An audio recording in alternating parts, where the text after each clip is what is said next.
princess.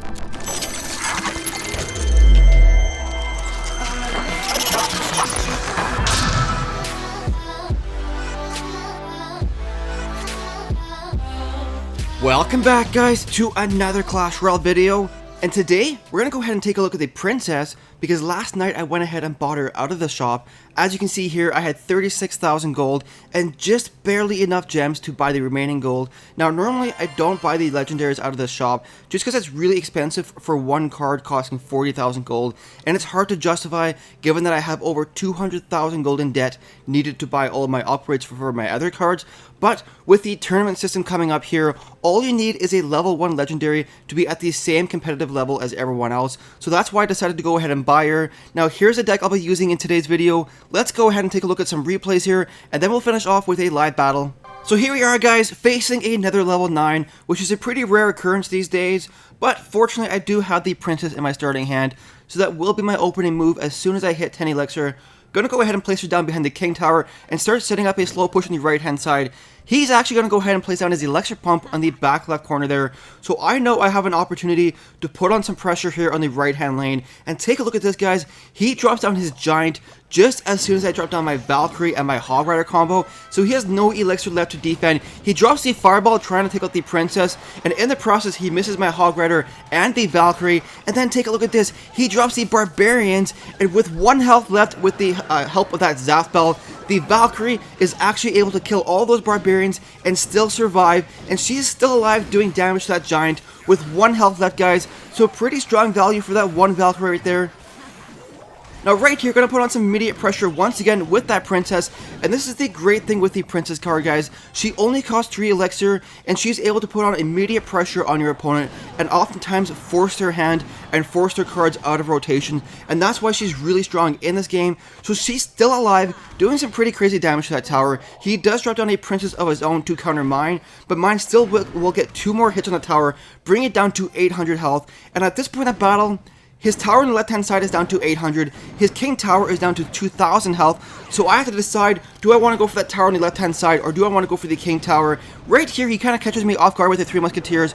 I'm going to go ahead and use the fireball, and I probably could have ignored them right here, but I did end up using the Zap Spell as well, which was kind of a mistake, because I probably could have soaked up that damage on the tower, considering I have such a huge health lead so far in this battle. And he makes an interesting move right here. He places down his elixir pump right in the middle of his base, which honestly isn't a great idea, guys, because take a look at what I do right here. Gonna go ahead and use my musketeer out of range of both the king tower and the tower on the left hand side, and she's just gonna take out that elixir pump and give myself a huge positive elixir trade in the process. So a pretty strong elixir value right there for that 1 musketeer. I have a Valkyrie going on the right hand side with a musketeer, and this 1 princess with some goblins are able to defend this entire push in the left hand lane. So pretty strong value there to defend against barbarians, spear goblins, and a princess of his own. And at this point in the battle, all I have to do is fireball that king tower to get the 3 crown victory. Let's go ahead to the next replay here, guys.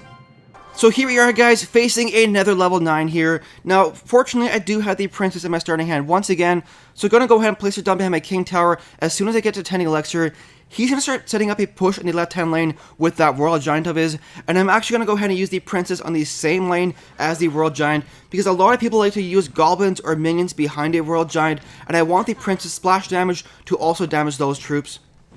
Now, I'm going to make a huge mistake here and try and go in with a naked Hog Rider on the right-hand side, which, like I said, ends up being a huge mistake because he does have the barbarians there to take it out. And now I've done no damage to that tower with the Hog Rider, and I have a pack of barbarians to worry about on the right-hand side. But fortunately, I do have the fireball to take him out, and I also forced him to spend a bit of elixir defending his tower instead of supporting his royal giant push. Now, right here, Valkyrie going to go in there and do some decent damage to the tower. Take a look at this 1 Valkyrie with less than half health left. She's able to bring that tower all the way from full health down to 1700 health. So pretty good value for that 1 Valkyrie right there. Now right here, I'm going to try and sneak in there with a princess to do some quick chip damage to his tower. I do have the Zap Spell ready for some goblins, but unfortunately he catches me off guard there with a prince to counter that princess. So I wasn't really expecting that. Like I said, I was expecting goblins to counter the princess. Now I had to use the musketeer there to counter that prince, which really isn't ideal, but I had no other choice because I do want to keep my cannon for the royal giant push. Now right here, I'm expecting another royal giant push pretty soon. He's going to drop it down right at the bridge, but like I said, because I did save that cannon, I do have it ready to counter the royal giant. Now unfortunately, with the zap spell as well as the princess, my goblins die pretty quickly and they aren't able to do too much damage to that royal giant, and as a result, he's able to do some pretty decent damage to my tower, bringing it down to 1700 health. Now right here, this one musketeer is able to defend against these minions and then go on to take out the princess. So pretty strong value right there, taking out 6 elixir worth of cards for a 4 elixir cost. So that was a 2 elixir positive win for myself. Now right here, my only choice to defend against this prince is to go ahead and use my hog rider, which really isn't ideal, but like I said, it was the only option I had with the cards that I had in my hand at that moment. Now, unfortunately, I made another mistake there, using that cannon to take out the prince. I kind of overreacted to that defense right there, and as a result, the royal giant will sneak in here and do some decent damage to my tower. But the good thing with that is I'm also building up a strong counter push right here with the Valkyrie up front, the musketeer in the back, as well as the princess. Gonna send in a hog rider as well, and he's pretty low on elixir right here. Down goes the fireball to damage those minions as well as the tower, and the musketeer sneaking in there with a couple health left, finishing it off, giving me the 1 crown lead. Now with 17 seconds left in this battle, all I have to do is distract this royal giant and I will get the victory. So Valkyrie going down to take out the fire spirits, goblins going in there with the cannon to distract the royal giant, and 8 seconds left here, guys. We will get the 1 crown victory.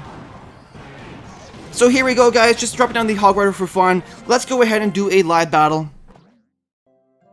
So here we go, guys. Hopefully we get a decent opponent and not some level 10 or level 11 that has crazy card levels. So facing a level 10. If his card levels are okay, it won't be too bad, but we'll see. I've been facing a lot of level 10s with level 11 and level 12 commons, which is honestly just crazy. So, he's the higher level. I'll let him make the opening move. Let's go in here with a pretty aggressive push. Zap this. Hopefully the princess can do some pretty good damage to those barbs. Take him out, come on. Finish them off. One more hit. There we go. And still surviving, doing some damage to that tower. Unfortunately, the goblin's going down to take her out. Go ahead and use this Valkyrie here. Now, level 10 goblins versus a level 9 crown tower is pretty strong, guys, because they take 3 hits to take out 1 goblin. And a pack of goblins for 2 elixir can do some pretty crazy damage to a tower. So I'm going to go ahead and let this Valkyrie go in there and hopefully get like 1 or 2 hits off. Go ahead and use this with this and this. Come on, fireball land. Oh, unfortunately, the fireball was a bit too preemptive there. Zap this. And we're going to lose this tower right here because I made one simple mistake there. With the Ice Wizard in the back doing crazy support, like I said, going to lose this tower. See if we can push him back and force him to retarget, saving our tower. So pretty big mistake there by me. Just kind of jumping the gun with as far as not waiting for the fireball to land before I use those goblins. And at this point in the battle, there's really no way to prevent a royal giant from getting 1 hit on your tower. So I will lose this tower on the left-hand side. So I'm wondering if I should just start focusing on the right-hand lane. Let's not give it to him easy, though. Let's go ahead and do this. Fireball this. Come on, fireball, go down. There we go. And we're going to go ahead and use the goblins here, because otherwise the royal giant will just do crazy damage to our tower. So he definitely has a huge elixir lead at this point in the battle, guys. We're pretty much just reacting to everything he does, which is not ideal at all. I wonder if we can go ahead with a Valkyrie and a Hog Rider, and then go ahead and use a Princess here. Let's see if we can do something good here. Go ahead and fireball all this. And we might actually take that tower out, guys. That's pretty cool. Go ahead, this, and then this.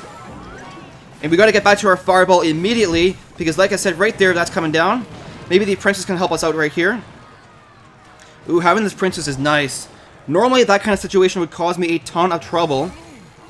Let's go ahead and do this. I'm expecting a fireball on his part to take out my tower on the left-hand side there. So we're going to have to get ready for that. There it is. Told you it was coming. Zap all this. Come on, come on, come on. So that wasn't too bad, guys. We made a huge mistake in the beginning there, but we kind of recovered from it a little bit. And we're going to take some damage with the minions because, of course, the princess locks onto the minion that's attacking the king tower instead of defending the tower that's already pretty low. Let's go in here super aggressively. Get this fireball ready for whatever. Drop it right there. Come on, fireball, land. There we go. We're going to go ahead and use this right here. Drop this right on top of him. Force him to retarget. And, okay, let the goblin sneak in there. Let's go ahead and use that zap spell. Didn't really want to, but I had to. And let's see here. Drop this. And the hog rider right here. Put on some crazy pressure. And get this fireball ready for this. Actually, let's use the Valkyrie here. I overextended with that push, guys. He's going to go ahead and drop down a Royal Giant here to take out my tower. I can almost guarantee it. Royal Giant coming down in 2 seconds. 1 second. There it is. Zap this. Come on, come on, come on. Zap, zap, zap. Don't hit, don't hit, don't hit. Oh, we lose. Oh, that sucks, guys. That sucks. A couple misplays on my part definitely cost me the battle there, especially that last push on the right-hand side. Definitely was an overextension for sure. So live and learn, I guess. Anyways, guys, that's going to do it for today's video. I really hope you enjoyed it. If you did, don't forget to like and subscribe. Thank you so much for watching, guys, and we'll see you in the next video.